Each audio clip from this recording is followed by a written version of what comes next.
Hello बच्चों, today we will learn class 10 math chapter 8 important objective type questions. बच्चों, इस video में हम लोग क्लास 10 मैथ चैप्टर 8 के इम्पोर्टेंट ऑब्जेक्टिव टाइप क्वेश्चन को हम लोग पढ़ेंगे और समझेंगे।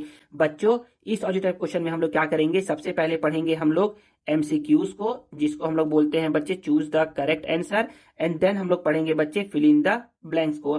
बच्चों, ये ऑब्जेक्टिव टाइप क्वेश्चन इतने इंपॉर्टेंट है ना कि मैं 100% गारंटी देता हूं कि आपका कोई भी एग्जाम हो, आपका टेस्ट हो, यूनिट टेस्ट हो, क्लास टेस्ट हो, या फिर आपका इवन एनुअल एग्जाम ही क्यों ना हो, उसमें क्या होंगे बच्चे, इस ऑब्जेक्टिव क्वेश्चन से बाहर एक भी क्वेश्चन पूछे नहीं जाएंगे। जितना इस वीडियो में बताया गया है ना, उसी में से क्या होंगे बच्चे, आपके एग्जाम में क्वेश्चन पूछने देखने को आप लोग को मिलेंगे। ठीक है ना। तो चलिए बिना देरी के हम लोग क्या करते हैं, इस चैप्टर के क्वेश्चन को पढ़ना स्टार्ट करते हैं और समझते हैं। तो इसमें सबसे पहला क्वेश्चन है बच्चे हमारा यहाँ पर समझिएगा। सबसे पहला क्वेश्चन है चूज द करेक्ट आंसर। इसमें सबसे पहला बोला जा रहा है ना कि हम लोग को formula for finding maturity amount in fix deposit account. तो फिक्स डिपॉजिट अकाउंट का जब भी क्वेश्चन रहेगा ना, तो उसमें जो मैच्योरिटी अमाउंट मतलब कि जो ए का फॉर्मूला होगा ना, वो क्या होता है, वो होता है A is equal to P 1+r/100 to the power n होता है। देखिए बच्चे, कभी कभी क्या होता है ना, कभी कभी क्या होता है ना, बच्चे लोग ना कंफ्यूज हो जाते हैं। बच्चे लोग क्या करते हैं, बच्चे लोग ना यहाँ पर ना ये याद कर लेते हैं, p is equal to A 1+r/100 to the power n याद कर लेते हैं। नहीं बच्चे, ये वाला आंसर नहीं होगा आपका, ये आंसर होगा a is equal to P 1+r/100 to the power n होगा। नेक्स्ट है बच्चे हमारा यहाँ पर फॉर्मूला फॉर कैलकुलेटिंग इंटरेस्ट। तो याद रखिए, फिक्स डिपॉजिट अकाउंट में हम लोग मैच्योरिटी अमाउंट निकालते हैं, और रिकरिंग डिपॉजिट अकाउंट में हम लोग क्या करते हैं बच्चे, इंटरेस्ट कैलकुलेट करते हैं। क्या कैलकुलेट करते हैं, इंटरेस्ट कैलकुलेट करते हैं। तो क्वेश्चन आएगा कि फॉर्मूला बताइए कैलकुलेट करने के लिए इंटरेस्ट रिकरिंग डिपॉजिट अकाउंट में। तो उसका फॉर्मूला होता है A is equal to P into r/100 multiply 1/12 into n plus 1/2 होता है। इसको याद करेंगे।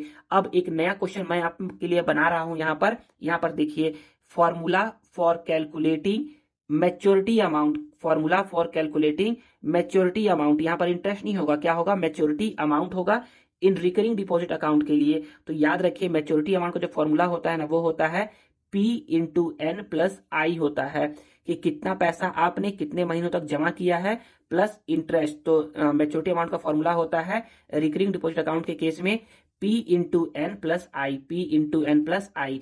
P क्या है, यहाँ पर प्रिंसिपल है, N क्या है, नंबर ऑफ मंथ्स है, ठीक है ना, और I क्या है, I आपका इंटरेस्ट है, I क्या है आपका इंटरेस्ट है। ठीक है। नेक्स्ट है बच्चे हमारा question number third. Question number third में बोला जा रहा है यहाँ पर समझिएगा, यहाँ पर देखिएगा कि in a fix deposit account में the interest is calculated half yearly. तो फिक्स डिपॉजिट अकाउंट में जब हम लोग इंटरेस्ट कैलकुलेट कर रहे हैं half yearly, then rate of interest per annum. तो याद रखिए, जब भी हाफ ईयरली का केस होता है ना, तो रेट को करते हैं हम लोग 2 से डिवाइड, और 2 से डिवाइड करने को हम लोग बोलते हैं हाफ। 2 से डिवाइड करने को हम लोग बोलते हैं हाफ। आगे, in a fix deposit account the interest is calculated quarterly. जब क्वार्टरली कैलकुलेट करते हैं, तो तब उस केस में जो रेट ऑफ इंटरेस्ट होता है ना बच्चे, आप क्या करते हो, आप उसको करते हो 4 से डिवाइड। 4 से डिवाइड करने का मतलब होता है 1/4। 4 से डिवाइड करने का मतलब होता है 1/4। आगे यहाँ पर बोला जा रहा है क्वेश्चन नंबर 5 में कि in a fix deposit account, एक फिक्स डिपॉजिट अकाउंट में interest is calculated quarterly. Interest calculate कर रहे हैं क्वार्टरली, और इस केस में टाइम विल बी, जो टाइम होगा वो क्या होगा। तो बच्चे याद रखिए, रेट को करते हैं डिवाइड, और टाइम को करते हैं, टाइम मतलब एन को करते हैं बच्चे हम लोग मल्टीप्लाई। तो क्वार्टरली है, तो क्वार्टरली के केस में हम लोग क्या करते हैं बच्चे, क्वार्टरली के केस में हम लोग 4 से मल्टीप्लाई करते हैं। किससे मल्टीप्लाई करते हैं, 4 से मल्टीप्लाई करते हैं। तो यहाँ पर 4 कहीं लिखा हुआ नहीं है, तो आपको क्या होगा बच्चे, नन ऑफ दिस होगा। क्या होगा, नन ऑफ दिस होगा। आप यहाँ पर लिखा हो सकता था 4 टाइम्स, क्या हो सकता था, लिखा 4 टाइम्स, लेकिन लिखा हुआ नहीं है, तो आपको क्या होगा बच्चे, नन ऑफ दिस होगा। आगे है बच्चे, यहाँ पर बोला जा रहा है कि in a fix deposit account में इंटरेस्ट कैलकुलेट कर रहे हैं quarterly, then time of n year. तो देखिए एन ईयर कितना हो जाएगा, तो बच्चे अभी मैं बताया कि क्वार्टरली के केस में क्या होता है, टाइम होता है 4 टाइम्स, तो ये 4 multiply N, that is 4n आपका क्या होगा बच्चे, आंसर होगा, जो कि है आपका ऑप्शन नंबर डी में। ठीक है ना। अब नेक्स्ट है बच्चे हमारा क्वेश्चन नंबर 7। क्वेश्चन नंबर 7 में बोला जा रहा है कि in a fix deposit account में interest is calculated half yearly, then time will be. तो याद रखिए, रेट को हमेशा करिएगा डिवाइड, और टाइम को हमेशा करिएगा मल्टीप्लाई, क्या करेगा मल्टीप्लाई। जब भी आएगा हाफ ईयरली का केस तो रेट को करोगे आप 2 से डिवाइड और टाइम को करोगे आप 2 से मल्टीप्लाई। और जब भी आएगा बच्चे आपका क्वार्टरली का केस आएगा तो रेट को करोगे आप 4 से डिवाइड और टाइम करोगे आप 4 से मल्टीप्लाई करोगे। हमसे पूछ रहा था फिक्स डिपॉजिट अकाउंट का हाफ ईयरली के केस में टाइम क्या होगा, तो हाफ ईयरली के केस में टाइम क्या होगा बच्चे 2 से मल्टीप्लाई होगा। 2 से मल्टीप्लाई को हम बोलते हैं डबल होगा, क्या होगा डबल होगा, या फिर 2 टाइम्स होगा, क्या होगा 2 टाइम्स होगा, या फिर ट्वाइस होगा। बता दे रहा हूं, डबल लिख सकता है या फिर यहां पर लिख सकता है 2 टाइम्स या फिर लिख सकता है यहां पर ट्वाइस, क्या लिख सकता है ट्वाइस। ये सारे आंसर में से कोई भी आंसर करेक्ट होगा आपका। नेक्स्ट बच्चे हमारा यहां पर what will be education tax 3% if taxable income is 2000। तो एजुकेशन टैक्स 3% क्या होगा टैक्सेबल इनकम का, तो याद ये रखना है। क्वेश्चन एक नया क्वेश्चन आप यहां से देख लीजिए कि जब भी पूछेगा एजुकेशन टैक्स कितना परसेंट लिया जाता है, तो एजुकेशन टैक्स जो होता है ना बच्चे आपका लिया जाता है 3%। क्या लिया जाता है 3% लिया जाता है। तो बोला जा रहा है कि अगर टैक्सेबल इनकम 2000 है, मतलब कि 2000 उसको पे करना है टैक्सेबल इनकम, तो उसका एजुकेशन सेस कितना होगा, तो 2000 का आप क्या करोगे 3% निकाल दोगे। तो 3% का मतलब होता है परसेंट मतलब नीचे में 100, तो 0 से 0 कट गया, 0 से 0 कट गया, तो 3 × 20 दैट इज ₹60। आपका ऑप्शन नंबर ए क्या होगा करेक्ट होगा। नेक्स्ट है बच्चे a person whose annual taxable income is more than 10 lakh. एक पर्सन जिसका एनुअल इनकम क्या है बच्चे मोर देन 10 लाख है, 10 लाख से ज्यादा है ना, विल हैव टू पे टैक्स अलोंग विथ कैश। तो उसको टैक्स कितना पे करना पड़ेगा, टैक्स उसको पे करना पड़ेगा बच्चे 30%। कितना पे करना पड़ेगा 30%। अब इसमें एक दो क्वेश्चन और सुन लीजिए। अभी तो बोला था कि जब मोर देन 10 लाख रहेगा तो आपको पे करना पड़ेगा 30%। अब समझिएगा अगर क्या होता है 5 लाख से लेकर के 10 लाख के बीच का बात होता है, 5 लाख 1 रुपीज से लेकर के 10 लाख तक का बात होता है ना, तो उस केस में आपको पे करना पड़ेगा 20%। कितना पे करना पड़ेगा 20% पे करना पड़ेगा। और जब आपका बात होता है 2 लाख से, जब का बात होता है कि 2 लाख 1 से 5 लाख तक पे करना है, 2 लाख 1 रुपीज से आपको 5 लाख तक पे करना है, तो उस केस में आप पे करोगे 10% टैक्स, 10% टैक्स पे करोगे। और जब आपका बात आता है कि up to 2 lakh, up to 2 lakh क्या बात आता है, up to 2 lakh, up to 2 lakh, up to 2 lakh तक रहेगा ना, तो उस केस में आपको क्या करना पड़ता है बच्चे 0%, मतलब कि आपको कोई भी टैक्स नहीं देना है। अगर आपका 2 लाख तक इनकम है तो आपको कोई भी टैक्स नहीं देना है। ये बच्चे 2015-16 की बात की जा रही है, 2015-16, मतलब कि हमारा बुक क्या है बच्चे बहुत समय से अपडेट नहीं हुआ है।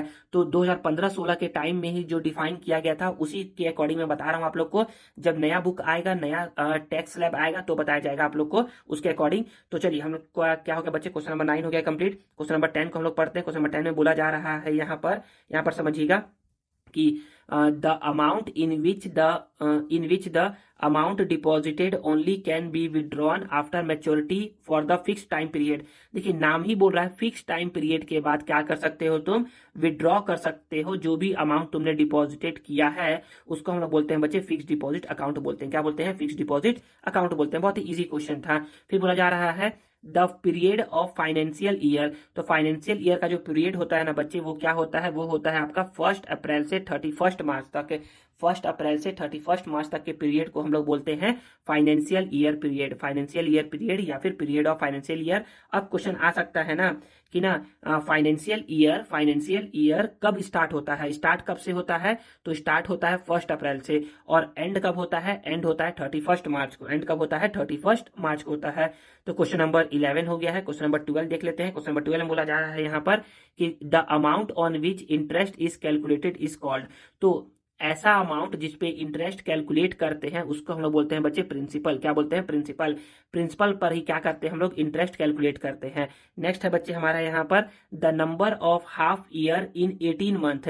तो 18 मंथ में कितने हाफ ईयर होते हैं, 18 मंथ में कितने हाफ ईयर होते हैं। तो हाफ ईयर के लिए हम लोग क्या करते हैं बच्चे 6 से डिवाइड करते हैं। तो 6 1 जा 6 3 जा, तो यहाँ पर आपके 3 हाफ ईयर होते हैं। तो 18 मंथ में आपके 3 हाफ ईयर होते हैं। और अब क्वेश्चन है बच्चे हमारा यहाँ पर कि इन 3 years the number of quarter. तो 3 ईयर में बच्चे आपके होते हैं 36 मंथ। देखिए यहाँ पर समझा रहा हूँ, ये देखिए बच्चे यहाँ पर समझा रहा हूँ कि 1 ईयर में कितने मंथ होते हैं आपके, 1 ईयर में होते हैं आपके 12 मंथ। तो हम लोग को यहाँ पर बोल रहा है कि 3 ईयर, तो 3 ईयर में कितने हो जाएंगे बच्चे आपके 3 × 12 दैट इज 12 3 36 मंथ हो जाएंगे। देखिए बच्चे जब भी बोलता है half year half year half year बोलता है ना, तो हम लोग क्या करते हैं बच्चे उसको 6 से डिवाइड करते हैं, क्योंकि हाफ ईयर हाफ मतलब हाफ ईयर को हम लोग बोलते हैं बच्चे 6 मंथ है। 6 मंथ है मतलब कि 6 से डिवाइड करेंगे। और हमको बोल रहा है क्वार्टर, क्वार्टर मतलब होता है बच्चे 3 मंथ। और जब भी क्वार्टर बोलेगा तो हम लोग क्या करेंगे, जो भी गिवन मंथ रहेगा उसको हम लोग 3 से डिवाइड करेंगे। तो 3 1 जा और 3 1 2 मतलब कि कितना आ जाएगा आपका 12 आंसर आ जाएगा। ऑप्शन नंबर डी आपका क्या होगा, करेक्ट होगा। ये समझ में आ गया है तो अच्छी बात है, अगर नहीं समझ आए तो इतना समझ लीजिए बस। बोला जा रहा है 3 ईयर मतलब कि यहाँ पर है फर्स्ट ईयर, यहाँ पर है सेकेंड ईयर, यहाँ पर क्या है बच्चे आपका थर्ड ईयर है। तो एक साल में कितने क्वार्टर होते हैं, क्वार्टर मतलब 3 मंथ, एक साल में कितने 3 मंथ होते हैं, तो बोलोगे कि सर 3 + 3 + 3 + 3 मतलब कि 3 महीना 3 महीना 3 महीना और 3 महीना। 3 + 3 6 6 + 3 9 9 + 3 12। तो एक साल में आपके 4 क्वार्टर होते हैं, फिर एक साल में आपके 4 क्वार्टर होंगे, और फिर एक साल में आपके 4 क्वार्टर होंगे, मतलब कि 4 + 4 + 4 ये क्या होगा बच्चे आपका 12 क्वार्टर होगा। उसी तरीके से आपका 18 मंथ, 18 मंथ को हम लोग बोल सकते हैं ना कि एक साल 6 महीने, एक साल 6 महीने। तो देखिए 18 मंथ को आप ऐसे करके कर लीजिए कि 6 + 6 + 6 6 मंथ + 6 मंथ + 6 मंथ। तो यहाँ पर आ गया एक 6 मंथ, यहाँ पर आ गया एक 6 मंथ, यहाँ पर आ गया एक 6 मंथ। तो 1 + 1 + 1 आपका 3 6 मंथ होगा 18 मंथ में, तो आपका 3 आंसर हो जाएगा। जैसा चाहे आप ऐसा समझिए जिसमें आपको समझ में आ जाए आसानी से। अब बच्चे देखिए, अब हमारे यहाँ पर क्या हो गया बच्चे, यहाँ पर हमारा एमसीक्यूज तो ओवर हो गया है। हम लोग अब पढ़ते हैं बच्चे फिल इन द ब्लैंक्स को, फिल इन द ब्लैंक्स को पढ़ते हैं। तो पहला क्वेश्चन है हमारा यहाँ पर, the period from 1 April to 31 March is taken as. तो 1 अप्रैल से 31 मार्च तक के पीरियड को हम लोग बोलते हैं फाइनेंशियल ईयर। क्या बोलते हैं, फाइनेंशियल ईयर बोलते हैं। नेक्स्ट है बच्चे, financial year start from, financial year कब से स्टार्ट होते हैं, तो ये स्टार्ट होता है बच्चे 1 अप्रैल से। यहाँ पर आप लिखोगे 1 अप्रैल लिखोगे। Financial year ends on, financial year खत्म कब होते हैं, तो ये होते हैं 31 मार्च को। तो यहाँ पर आप लिखोगे 31 मार्च को। अब educational cess is payable on, educational cess किस पे पेएबल होता है, तो टैक्सेबल इनकम पर, टैक्सेबल इनकम पर, या फिर आप बोल सकते हो टैक्स पेएबल पर, टैक्स पेएबल, टैक्स पेएबल, ठीक है ना। अब नेक्स्ट है बच्चे हमारा यहाँ पर क्वेश्चन नंबर 5 है। क्वेश्चन नंबर 5 बोला जा रहा है, यहाँ पर समझिएगा क्वेश्चन नंबर 5 में ये देखिए कि education cess is payable at the rate of. तो एजुकेशनल सेस जो होता है ना वो क्या होता है बच्चे आपका 3% लगाया जाता है, 3% ऑफ टैक्सेबल इनकम या फिर 3% of tax payable, 3% of tax payable, ठीक है ना। नेक्स्ट है बच्चे, एजुकेशनल सब टैक्स और cess is dash for middle school. Middle school के देखिए बच्चे ये क्या है, एक इंपॉर्टेंट क्वेश्चन है जो कहीं पूछा नहीं गया लेकिन पूछा जा सकता है कि मिडिल स्कूल के लिए कितना एजुकेशनल टैक्स लगता है, तो ये लगता है 2%, और हायर एजुकेशन के लिए लगता है बच्चे आपका 1%। तो टोटल मिला करके 2% + 1% दैट इज 3% आपका क्या निकल के आता है बच्चे, टोटल एजुकेशनल सेस आपसे गवर्नमेंट लेता है, जो भी जिनका भी हायर इनकम होता है उनसे। फिर आगे बोला जा रहा है कि every individual firm and company has given an identification number. तो सभी इंडिविजुअल फर्म और कंपनी को एक आइडेंटिफिकेशन नंबर दिया जाता है। उस आइडेंटिफिकेशन नंबर को हम लोग क्या बोलते हैं बच्चे, उसको हम लोग बोलते हैं पेन। क्या बोलते हैं, पेन बोलते हैं। पेन का पूरा नाम पूछा नहीं गया है लेकिन पूछा जा सकता है कि पेन का पूरा नाम क्या होता है, तो बोलोगे permanent, permanent account number, permanent account number. Book में ना बच्चे इसको एक और नाम दिया गया है, इसको नाम दिया गया है बच्चे टेम्पररी अकाउंट नंबर, लेकिन आप उसको लिखिएगा मत क्योंकि बच्चे टेम्पररी अकाउंट नंबर लिखा नहीं जाता है कहीं पर भी, यहाँ पर बस आपको पेन नंबर ही लिखना है, ठीक है ना। नेक्स्ट है बच्चे हमारा यहाँ पर कि tax imposed on income is collected by dash department. तो जो जो टैक्स लगाता है ना इनकम पर, वो कौन सा डिपार्टमेंट इंडियन गवर्नमेंट का कलेक्ट करता है। तो बच्चे टैक्स कलेक्ट कर रहा है इनकम के ऊपर, तो ये कौन सा डिपार्टमेंट होगा, तो income tax department. Income tax department क्या करता है बच्चे, जो गवर्नमेंट ऑफ इंडिया का इनकम टैक्स डिपार्टमेंट होता है ना, वो क्या करता है बच्चे, टैक्स लगाता है इनकम, जिनका भी इनकम ज्यादा होता है उन लोगों पर। तो यहाँ पर बोला जा रहा है, क्वेश्चन नंबर 8 भी हो गया। क्वेश्चन नंबर 9, क्वेश्चन नंबर 9 में बोला जा रहा है, यहाँ पर समझिएगा कि the tax which is levied on a person income received from all the sources is called. जो भी टैक्स लगाया जाता है, देखिए लीव्ड मतलब होता है बच्चे लगाया जाता है कानूनी तौर पर, लीगली जो लगाया जाता है ना किसी पर्सन के ऊपर, जो भी उसका जहां से भी उसको इनकम मिलता है, तो उसको बोलते हैं बच्चे हम लोग इनकम टैक्स। क्या बोलते हैं, इनकम टैक्स बोलते हैं। तो यहाँ पर आप आंसर लिखेंगे इनकम टैक्स। नेक्स्ट है बच्चे, dash saving account for definite time period. तो डेफिनेट टाइम पीरियड के लिए मतलब कि फिक्स टाइम पीरियड के लिए जो सेविंग अकाउंट होता है ना, उसको हम लोग बच्चे फिक्स डिपॉजिट अकाउंट भी बोलते हैं और उसको हम लोग रिकरिंग डिपॉजिट अकाउंट भी बोलते हैं। देखिए होता क्या है, इसमें आप पैसा जो है ना, ये आप इसमें ना फिक्स टाइम पीरियड के बाद ही निकालते हो। इसमें आप क्या करते हो, देखो इसमें होता क्या है, एक बार में पैसा डिपॉजिट कर दिया और भूल गए। इसमें क्या करते हैं, जितना पैसा लगाना हो उसको क्या करते हैं बच्चे, इंटरवल पर हर महीना या 3 महीने या 6 महीने या साल भर में एक एक बार आप डिपॉजिट करते हो। तो आप यहाँ पर बोलोगे कि dash saving account for definite time period, तो फिक्स डिपॉजिट अकाउंट और रिकरिंग डिपॉजिट अकाउंट, आप यहाँ पर दोनों आंसर बोलोगे, फिक्स डिपॉजिट अकाउंट और रिकरिंग डिपॉजिट अकाउंट, आप यहाँ पर दोनों आंसर बोलोगे। नेक्स्ट है बच्चे यहाँ पर कि the sum on money on which interest is calculated. तो इंटरेस्ट कैलकुलेट होता है बच्चे आपका प्रिंसिपल पर आप क्या बोलोगे यहाँ पर, आप यहाँ पर प्रिंसिपल बोलोगे। नेक्स्ट है बच्चे educational cess is calculated on. Educational cess किस पे कैलकुलेट करते हैं, तो टैक्सेबल इनकम पर कैलकुलेट करते हैं या फिर इनकम टैक्स पर क्या करते हैं बच्चे, कैलकुलेट करते हैं। तो आप यहाँ बोलोगे टैक्सेबल इनकम या फिर आप बोलोगे यहाँ पर नेट इनकम, क्या बोलोगे, सॉरी टैक्स पेएबल, क्या बोलोगे, टैक्स पेएबल बोलोगे। नेक्स्ट है बच्चे हमारा यहाँ पर to open an account on a bank. अगर आपको बैंक में अकाउंट ओपन करना है तो डैश इज मस्ट, आपका पैन नंबर होना चाहिए, पैन इज मस्ट, मतलब कि परमानेंट अकाउंट नंबर आपका होना चाहिए। तब आप क्या कर सकते हो, बैंक में आप अकाउंट ओपन कर सकते हो। वैसे तो बहुत कुछ होना चाहिए, लेकिन यहाँ पर ना पेन को ही ज्यादा इंपॉर्टेंस दिया गया है, तो पेन होना चाहिए, आपका आधार कार्ड होता है, बहुत कुछ होता है, तो आपका पैन कार्ड नंबर होना चाहिए। नेक्स्ट है बच्चे हमारा यहाँ पर क्वेश्चन नंबर 14 में बोला जा रहा है कि if a fixed amount is deposited in a bank for a fixed period is called। अगर कोई फिक्स अमाउंट डिपॉजिट करते हैं बैंक में फिक्स पीरियड ऑफ टाइम के लिए, उसको हम लोग बोलते हैं बच्चे फिक्स डिपॉजिट अकाउंट, क्या बोलते हैं, फिक्स डिपॉजिट अकाउंट बोलते हैं। फिर नेक्स्ट है बच्चे हमारा यहाँ पर the tax imposed on total income of a person.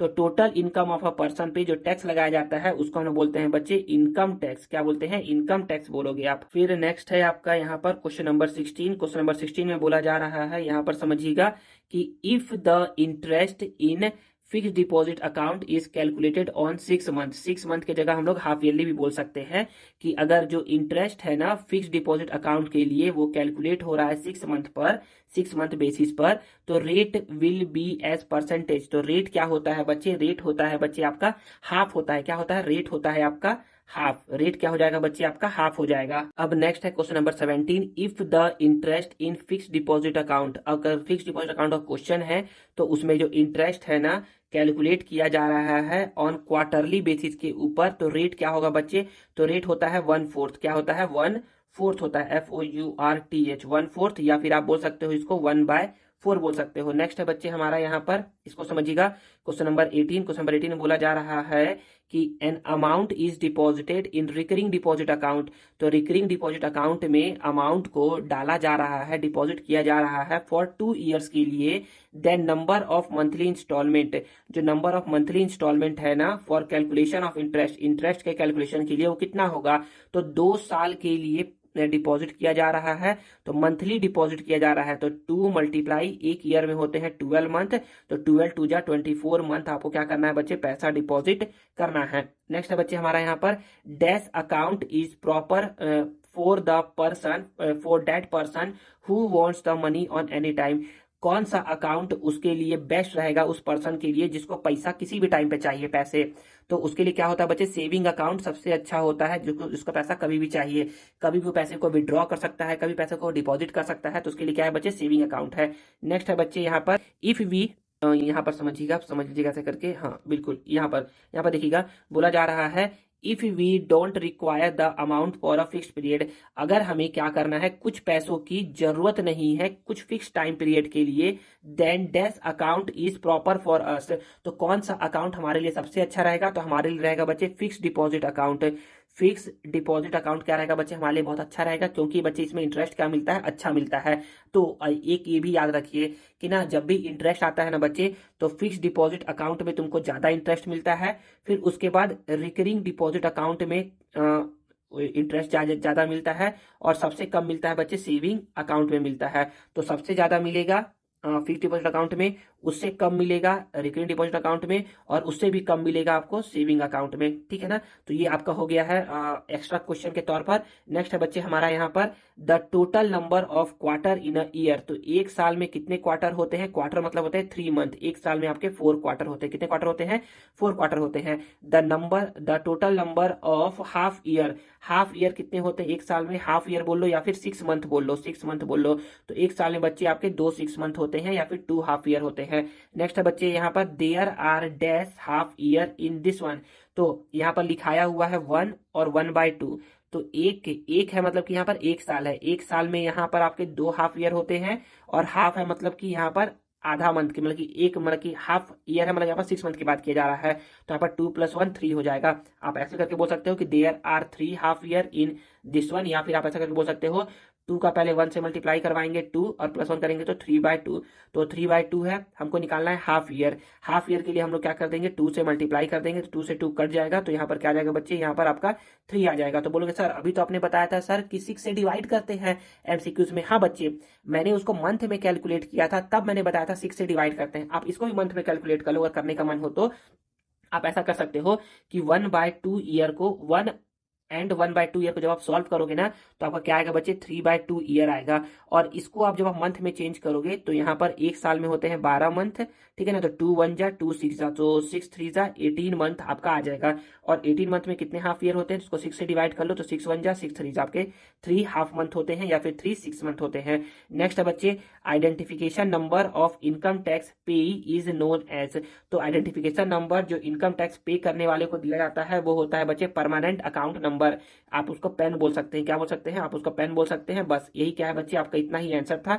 आप यहाँ पर पेन लिखिएगा, या फिर आप पूरा का पूरा लिखिएगा परमानेंट अकाउंट नंबर, या फिर आप लिखिएगा टेम्पररी अकाउंट नंबर। इसको 10 बोलते हैं। क्या बोलते हैं? 10 बोलते हैं। 10 कहीं पर लिखा हुआ नहीं रहता आपके बुक में, बस आपके बुक में दिया हुआ है एक जगह, आपके फर्स्ट या सेकंड पेज में दिया है। टैक्सेशन का जो फर्स्ट सेकंड पेज है ना, उसमें दिया हुआ है, तो आप लोग उसको पढ़ सकते हैं। तो यहाँ पर क्या होता है बच्चे, यहाँ पर हमारा क्लास टेंथ मैथ का चैप्टर 8 का इंपॉर्टेंट ऑब्जेक्टिव टाइप क्वेश्चन क्या होता है? ओवर होता है। आई होप आप लोगों को ना एमसीक्यूज मतलब कि choose the correct answer and fill in the blanks आप लोग को इजीली समझ में आ गया होगा कि कैसे मैंने पढ़ाया है और आपको कैसे पढ़ना है। तो यहाँ पर क्या होता है, यहाँ पर ये वीडियो ओवर होता है। आई होप आप लोग को ये वीडियो यूजफुल लगा होगा और आप लोग को आज कुछ नया सीखने को मिला होगा। अगर आप लोग को ये वीडियो यूजफुल लगा है और कुछ नया सीखने को मिला है ना, तो please please please please please इस वीडियो को लाइक कीजिए, कमेंट कीजिए और इसमें दोस्तों के साथ शेयर कीजिए, और चैनल को सब्सक्राइब करना मत भूलिएगा। मिलते हैं नेक्स्ट वीडियो में।